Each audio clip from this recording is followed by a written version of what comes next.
Supreme court के सामने पाकिस्तान तहरीक-ए-इंसाफ की मखसूस नशिस्तों का केस है और सबसे बड़ा और बुनियादी सवाल यही है कि क्या वो नशिस्तें उन जमातों को दे देनी चाहिए जो पार्लियामेंट के अंदर मौजूद हैं एज़ पार्टीज़, या पाकिस्तान तहरीक-ए-इंसाफ का उसके ऊपर हक है। इसके ऊपर सुप्रीम कोर्ट के फैसले और इलेक्शन कमीशन के वो फैसले जिसके नतीजे में बल्ले का निशान छीना गया वो असरअंदाज हुए और उसका नतीजे के तौर पर एक ऐसी जमात सामने आई जो किसी पार्टी के मतहत नहीं है, जो किसी एक सिंबल के मतहत नहीं है। बहुत सारे इंडिपेंडेंट्स जीते जिन्होंने सुन्नी तहरीक में शमूलियत इख्तियार कर ली।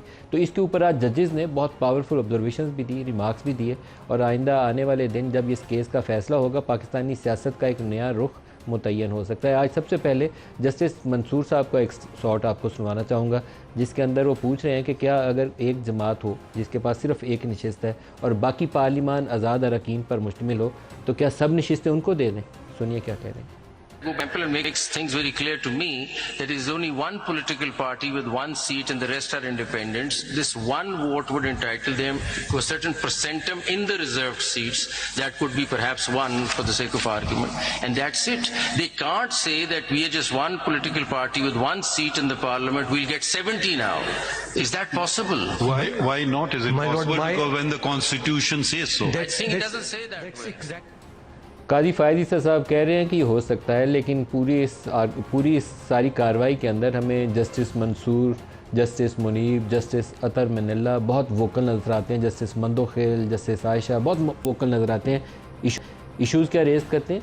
इलेक्शंस के ऊपर जो शिकायत हैं, pre poll digging, election day violation, form 45, 47 issue, फिर वो फैसले जिसके नतीजे में बल्ले का निशान छीना गया। और काजी साहब ज़्यादातर उनसे इतफाक़ करते नज़र नहीं आते। तो जजों के अंदर दो अलहदा हमें स्कूल ऑफ थॉट नज़र आते हैं। एक जो चाहते हैं प्योरली डेमोक्रेटिक लाइंस को फॉलो करते हुए, स्पिरिट को फॉलो करते हुए फैसले किए जाएँ, और दूसरे साथ ये भी जोर देते हैं कि जो वायलेशंस हुई उसके ऊपर आंखें बंद मत करें। जस्टिस अतर मिनल्ला ने तो जो अल्फाज का चुनाव किया उन्होंने कहा कि रेत में सर दबा लें, तो इसका मतलब ये नहीं होगा कि जो खराबी हुई वो नज़र नहीं आ रही। दिखाइएगा। Whatever is everyone knows, and everyone is pretending as if we are only talking about the past. It is so important to secure the rights of the people. As a Supreme Court, today we have buried our heads in the sand and we don't want to face the reality, but ultimately it will be our responsibility for every human right violation that is happening today.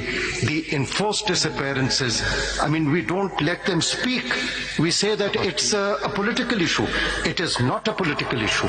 We cannot shut our eyes. And again, I would say, speaking for myself, the most important petition that is pending in this court is regarding the alleged irregularities on 8th of February elections, and it's known to everyone.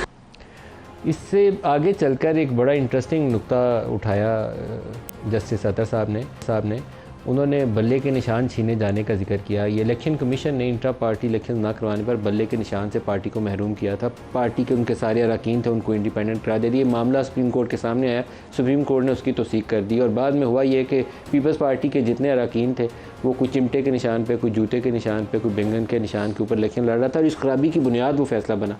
इसके ऊपर argument क्या हुआ, सुनिए। I think we are confusing two things. One is the judgment of this court regarding symbol. The other thing regarding, is... Sorry, I will interrupt. Regarding intra-party elections. So please, snide remarks on the judgment are not acceptable. Okay? Or if you want to make snide remarks, then please read the judgment. जो जमहूरियत की रूह तकाज़ा करती है, आमतौर पर सियासी जमातें भी और सियासी सोच रखने वाले और जमहूरी लोग उसी चीज़ को फॉलो करते हैं। तो आज जो हमारे साथ मेहमान शख्सियत हैं उनसे भी इसके ऊपर सवाल करेंगे। जजों ने तो अपना फ़ैसला करना है, लेकिन सियासी सोच, सियासी जमातों के अंदर जो सोच है, क्योंकि नून लीग ने 2018 के इंतखाबात में इस चीज़ को भुगता था, सज़ा दी गई थी उनको। इलेक्शन सेनेट के से पहले नवाज़ शरीफ को नाअहल किया गया, फिर उनको पार्टी की सदारत से हटाया गया, फिर उनके जो सैनेटर्स शेर के निशान से इलेक्शन लड़ रहे थे उनको आज़ाद डिक्लेयर कर दिया गया ताकि वो आइंदा के लिए आसानी से घोड़े बनाए जा सकें। जिधर वोट चाहिए हो उधर उनको धकेला जाए और वो वोट जाके उधर डाल दें। तो क्या ये रवैया दुरुस्त है या गलत है? मेरे ख्याल में ये गलत है, जमहूरियत की स्पिरिट के मुनाफी है। हमारे साथ मेहमान शख्सियत अता तारड़ साहब, वफाकी वज़ीर इत्तलात, और सलमान अकरम राजा साहब, पाकिस्तान तहरीक-ए-इंसाफ से, दोनों को खुश आमदीद कहता हूँ। तारड़ साहब, ये एक बुनियादी नुक्ता है जिसमें सियासी जमातों के अंदर भी एक सोच होगी कि क्या सियासी जमातों को इस कॉज को, बुनियादी स्पिरिट को सपोर्ट करना चाहिए कि जिसका जो हिस्सा है उसी को मिले। देखिए, बात यह है कि तहरीक इंसाफ को वो जो 6 साल थे सहूलतकारी के, उस दौरान इतनी आदत पड़ गई लॉ और कॉन्स्टिट्यूशन को वायलेट करने की कि पूछने वाला कोई नहीं था। इनसे जितने जराइम सरजद हुए हैं उस लाडलेपन में हुए हैं, उस बेंट ऑफ माइंड में हुए हैं कि हमें कौन पूछेगा, स्याह करो सफ़ेद करो। यानी आज तक टिरियन जेड वाइट का केस डिसाइड नहीं हो सका। मॉरल एस्पेक्ट अपनी जगह पे, किसी और लीडर का कोई हिडन एसेट इस मुल्क के अंदर हो, लेट अलोन अ चाइल्ड, तो वो आज तो नाहल होके घर बैठे होते। किसी और लीडर का Niazi offshore services limited company के नाम से एक ऑफशोर फंड होता जो सुप्रीम कोर्ट ने साकिब निसार साहब ने क्लीन चिट दी, तो आज वो घर बैठे होते। ये तमाम वो माजी के फैसले हैं जिसने आदत डाली है कि नहीं, हमारा ये लेजिटिमेट राइट है, हमें ये मिलके रहेगा, हम स्याह करें सफ़ेद करें। मुझे बताइए, इंट्रा पार्टी इलेक्शंस की रिक्वायरमेंट्स हैं कि एक मखसूस डेट पे, मखसूस जगह पे, मखसूस टाइम पे होगा, पब्लिक नोटिस दिया जाएगा, मेंबर्स को नोटिफाई किया जाएगा। वो ना देना क्या मुस्लिम लीग नून की कमज़ोरी थी या कोताही थी, या इनकी अपनी कोताही थी जिस वजह से इनका सिंबल गया? अभी जब नवाज शरीफ साहब पार्टी के सदर बने तो उनके मुकाबले में कितने उम्मीदवार खड़े थे? अनअपोज थे। बट अनअपोज अगर पीटीआई वाला बन जाए तो वो काफी इशू ये नहीं है। इशू ये है कि वो एक हमारा पार्टी का कॉन्स्टिट्यूशन है, उसके मुताबिक एक प्रॉपर प्रोसीजर फॉलो किया गया, इलेक्शन कमीशन तैनात किया गया, इलेक्शन कमिश्नर तैनात किया गया, एम्पल टाइम दिया गया कागज जमा कराने के लिए, एक मखसूस जगह, एक मखसूस वक्त, एक मखसूस तारीख पे ये सारे मामलात हुए। तो हमने तो आइन और कानून को फॉलो किया। कहने का मकसद ये है कि आपके पास ऑप्शन थी कि आप MWM को ज्वाइन करें या सुन्नी इत्तेहाद काउंसिल को ज्वाइन करें। MWM ने एक सीट जीती हुई थी, इलेक्शन लड़े हुए थे, वो ज्वाइन कर जाते और मामला था। सुन्नी इत्तेहाद काउंसिल ना पार्लियामेंट में वजूद है। इस तरह तो फिर आइंदा ये होगा कि 10-12 आज़ाद उम्मीदवार इकट्ठे होंगे, वहीं पार्टी बनाएंगे, वहीं पे अपने फॉर्म सबमिट करेंगे और कहेंगे रिजर्व सीट हमें दे दें।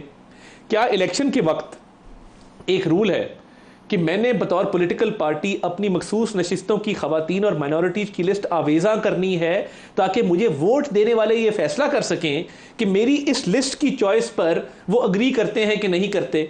अगर उन खवातीन और माइनॉरिटीज़ की चॉइस से वो अग्री करते हैं वो वोट डालें, वरना ना डालें। ये भी एक बाकायदा मकसद था जिस वजह से ये प्रोपोर्शनेट रिप्रेजेंटेशन का रूल आया। लेकिन पार्टी तो आपने इलेक्शन से पहले इलेक्शन कमीशन ने उड़ा दी, काजी साहब ने उसके ऊपर मोहर लगा दी। आज जजों ने सवाल उठाया है जी। बाय द वे परसों जब प्रोसीडिंग्स होगी तो इलेक्शन कमीशन से कहा गया है कि इन्होंने किसी भी स्टेज पे अगर कोई पार्टी की लिस्ट जमा कराई थी तो वो भी जमा कराएं, और इलेक्शन के हवाले से जितनी शिकायत हैं और इलेक्शन कमीशन ने उसके ऊपर क्या काम किया वो भी जमा कराएं। तो ये थर्सडे को इसके ऊपर इस पार्टी ने देखे ना फहरिस्त जमा कराई, ना वो आवेजा हुई, ना सुन्नी इत्तेहाद काउंसिल का वजूद था। पार्टी तो आउट कर दी गई ना सर। मगर बात यह कि वो किसकी कोताही थी? पार्टी आउट क्या मुस्लिम लीग नून की वजह से की गई या उन्होंने इलेक्शन ठीक नहीं कराया जिस वजह से आउट की गई? आपको लगता नहीं है ये नया पाकिस्तान और पुराना पाकिस्तान बनाने का जो काम है ये पाकिस्तान को बहुत महंगा पड़ रहा है, हमें इससे गुरेज करना चाहिए? देखिए, मैं तो समझता हूँ कि स्टॉक एक्सचेंज ऊपर जा रही है, इकॉनमी टेक ऑफ कर रही है, स्टेबिलिटी के साइंस हैं। तो ये कौन था जब वो था तो स्टेबिलिटी के साइंस नहीं थे, स्टॉक एक्सचेंज भी नीचे जा रही थी, रुपया भी मजीद डी वैल्यू हो रहा था, आपकी इकोनॉमिक इंडिकेटर्स भी बुरे थे। तो किसके सिस्टम में ना होने की वजह से स्टेबिलिटी आ रही है, ये भी आप देखें। सलमान रकम राजा साहब, ये तारिक साहब पहले तो ये अज़्म इस्तेहकाम की नोयत क्या होगी, पहले तो इसकी वजाहत कर दें। क्या फ़ौज जाएगी, कॉम्बिंग ऑपरेशन करेगी, पूरे इलाके खाली कराएगी, या रद्दुल फसाद की एक्सटेंशन होगी? क्या शक्ल क्या है इसकी? देखिए, कोई नो गो एरिया नहीं है इस वक्त। पहले नो गो एरियाज़ होते थे, जो मकामी लोग हैं उनकी नकल मकानी करवाई जाती थी, उनको किसी और सेफ मकाम पे मुंतकिल किया जाता था, महफूज मकाम पर, और फिर ऑपरेशन होता था। अब एरिया सारे क्लियर हैं, मगर एक नरेटिव आया है, एक पॉलिसी आई है, एक सोच आई है जिसका नाम अज़्म इस्तेहकाम है, जिसके तहत हमें इनके सहूलतकारों को, इनके बयानिए को, इनके स्लीपर सेल्स को, इन तमाम चीज़ों को जो है वो एड्रेस करना होगा। आपके इल्म में है कि नेशनल एक्शन प्लान 2014 ऑनवर्ड्स बड़ी खुश असलूबी से चला। 2018 में फिर अब ये जो बात कर रहे हैं, मेरे तो उस्ताद है, मैं तो अदब अदब में रह के ही गुजारिश कर सकता हूँ कि एक लीडर आया जिसने तालिबान जो हैं उनके लिए एक सॉफ्ट कॉर्नर वो रखते थे। उन्होंने तालिबान को सवात में बसाया आके, और उनकी फिर इंग्रेस होती गई और उन्होंने आके जो है वो एक तबाही बर्बादी मचा दी। ये आज जो जेलों में भी बंद लोगों को छोड़ा नहीं, तो मुझे आप यहाँ तक देखें कि सदारती जो एक पार्डन होता है, पार्डन दिया गया, प्रेसिडेंशियल पार्डन दहशत गर्दों को दिया गया इमरान खान साहब के कहने पे, तब पूरा सेटअप जो है वो मिलकर ये काम कर रहा था। तो मुझे बताइए आज जब लेकिन उस वक्त की एस्टेब्लिशमेंट उसका हिस्सादार थी, बिल्कुल होंगी। इमरान अकेला ये फैसला नहीं, कर बट सकता। इमरान अकेला फिर खड़ा हो जाता ना, इतनी चीजों पे खड़ा हो जाता, कहता जी मैंने नहीं करना। पॉलिटिकल लीडरशिप को अपनी रोल दिखाना चाहिए था, नहीं दिखाया। इस पे पॉलिटिकल ओनरशिप थी। इनके लोग टॉक शोज में आके तालिबान को डिफेंड करते थे। जान अल्लाह ताला को देनी है, अल्लाह ताला की जात से डरता हूं, किसी से नहीं डरता। डंके की चोट पे कहूंगा कि ये तब तालिबान के सिंपथाइजर थे, ये आज भी उनके सिंपथाइजर हैं। ये वापस लाए, उनको बसाया, उनके पार्डन्स ग्रांट किए, उनको जेलों से रिहा किया। आज जनूबी खैबर पख्तूनख्वा में किसकी हुकूमत है? शाम को टोल टैक्स कौन कलेक्ट करता है, नाके कौन लगाता है, पता करवाएं, आपको पता लग जाएगा। लेकिन क्या जनूबी केपी जो है वो इस ऑपरेशन का एक फोकस्ड एरिया? ये एक सवाल है जो बार बार केपी से आ रहा है, बार बार आ रहा है। You have to explain. ये तो बिल्कुल बात तय है कि वज़ीर आला खैबर पख्तूनख्वा ने भी इसकी निशानदेही की, और जब अज़्म इस्तेहकाम की बात हुई तो अज़्म इस्तेहकाम के नाम को भी उन्होंने एंडोर्स किया। और उनकी बात ठीक है कि ऑपरेशन की बात नहीं हुई, वो ठीक कह रहे हैं, मगर उन्होंने ये ज़रूर कहा कि अज़्म इस्तेहकाम ठीक है, हम इसको एंडोर्स करते हैं। चारों वज़रा आला मौजूद थे, CMG भी मौजूद थे, AJK की रिप्रेजेंटेशन मौजूद थी। तो ये एक ओवरऑल बयानिया है जिसमें इंटेलिजेंस जनूबी केपी फोकस होगा इसमें, क्योंकि वो है ट्रबल्ड एरिया। देखिए बिल्कुल होगा और होना भी चाहिए। देखिए मैं ये समझता हूँ कि जहाँ जहाँ ये मसला है वहाँ पे ऑब्वियसली तवज्जो ज़्यादा होगी। ये क्या है, जैसे SIFC था इन्वेस्टमेंट के लिए, क्रॉस बॉर्डर मूवमेंट होती है अफगानिस्तान वाले रास्ते से, लोकल लोगों को बाढ़ काफी लग गई है, बाढ़ के बावजूद हो रही है। बाढ़ इज नॉट सक्सेस स्टोरी, बाढ़ के ऊपर कुछ काम करने की जरूरत है। लोग अंदर आते हैं, हमारे फौजियों को शहीद करते हैं रोजाना। ये जो हम शहादतें उठा रहे हैं 5-5, 6-6 लोगों की, हमारे बच्चे हैं, बेटे हैं हमारे, इसीलिए हो रही है कि बाढ़ इज नॉट सक्सेस। देखिए उधर भी मेजर्स लिए जा रहे। मसला क्या है? मसला ये है कि इस इशू को एड्रेस करने के लिए whole of the government approach चाहिए थी। ये क्यों बना? एपेक्स कमेटी क्यों बुलाई गई नेशनल एक्शन प्लान की, कि तमाम स्टेक होल्डर्स, तमाम law enforcement agency. DI Khan में ऑपरेशन की क्या शक्ल होगी? मैं थोड़ा सा इस पे ये आपसे वजाहत चाहता हूं, क्योंकि ये एक पर्टिकुलर एरिया है जहां आपको एड्रेस करना प्रॉब्लम। देखिए जहां जहां ये मसले हैं वहां स्पेसिफिकली एड्रेस किया जाएगा, मगर मैं आपको अर्ज कर रहा हूं जो ओवरऑल पॉलिसी ये है कि देखिए फौज एरिया क्लियर करती है, उसके बाद फिर वहां पे इन्फिल्ट्रेशन। मसला क्या है?